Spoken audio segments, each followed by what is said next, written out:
सबसे पहले आपको एक्सिस बैंक की ऐप जो है वो ओपन कर लेनी है। इसके बाद टॉप राइट कॉर्नर में आपको एक ऑप्शन दिखेगा लॉगिन, आपको उस पर क्लिक कर देना है। तो जैसे आप लॉगिन पे क्लिक करोगे तो अभी आपको यहाँ पे एम पिन जो है वो दर्ज कर देना है। तो जैसे आप एम पिन दर्ज करोगे तो अभी आपके सामने कुछ इस प्रकार का विंडो ओपन होगा, जहाँ पे लिखा हुआ है टॉप में आपको अपना नाम डिस्प्ले हो रहा होगा। इसके बाद नीचे आपको अपना टोटल बैलेंस कितना है वो आपको शो हो रहा होगा। उसके नीचे आपको रिसेंट ट्रांजैक्शन अगर आपने कोई किए हैं तो आपको ट्रांजैक्शन की डिटेल्स यहाँ पे शो हो रही होगी। अभी हमें किसी के बैंक अकाउंट में पैसे ट्रांसफर करने हैं, तो सिंपली मैं आपको दिखाने वाला हूँ कैसे आप कोई भी बैंक अकाउंट में अभी जो है एक्सिस बैंक की ऐप से पैसे जो है इंस्टेंटली ट्रांसफर कर सकते हो। तो इसके लिए सिंपली आपको नीचे पे बटन दिख रहा होगा, आपको उस पर क्लिक कर देना है। तो जैसे आप पे क्लिक करोगे तो अभी मेरे सामने यहाँ पे 4 ऑप्शंस दिख रहे हैं, send money, Bhim UPI, scan and पे, रिचार्ज एंड बिल्स। तो आप ये सभी ऑप्शंस का यूज कर सकते हो। सो मुझे अभी सिर्फ मेरे दूसरे अकाउंट में पैसे ट्रांसफर करने हैं, तो सिंपली मैं अभी सेंड मनी का ऑप्शन पे क्लिक कर दूंगा।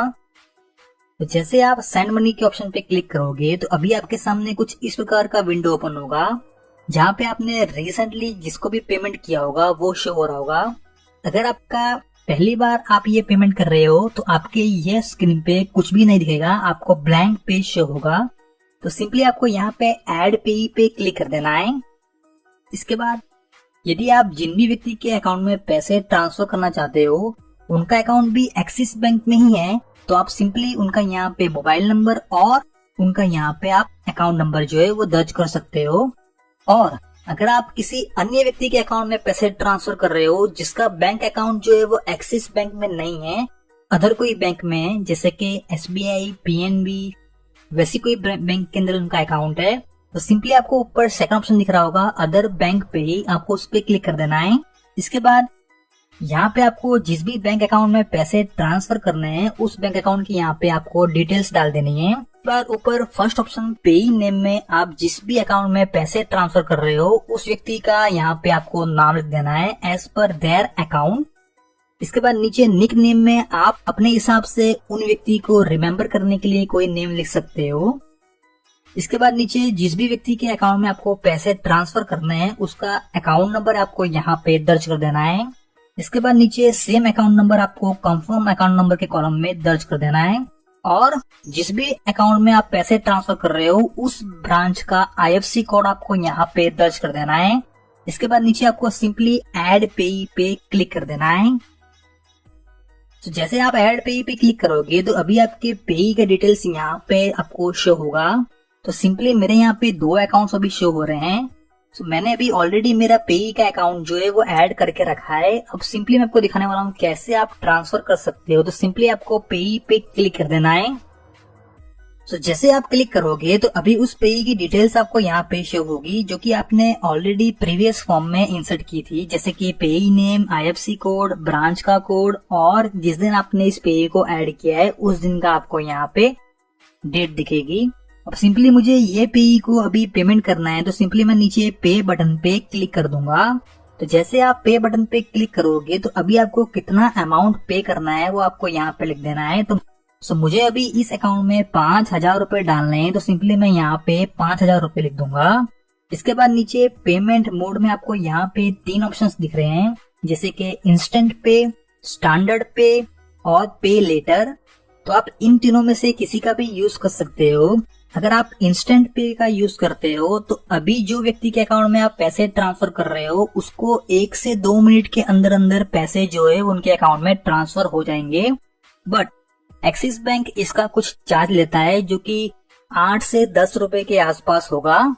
इसके बाद अगर आप स्टैंडर्ड पे करते हो तो जिन भी व्यक्ति के आप अकाउंट में पैसे ट्रांसफर कर रहे हो इसकी एक बैच होती है, जो कि 30 मिनट के अंदर अंदर ये जो है आपके बैंक अकाउंट में पैसे जो है वो ट्रांसफर कर दिए जाते हैं।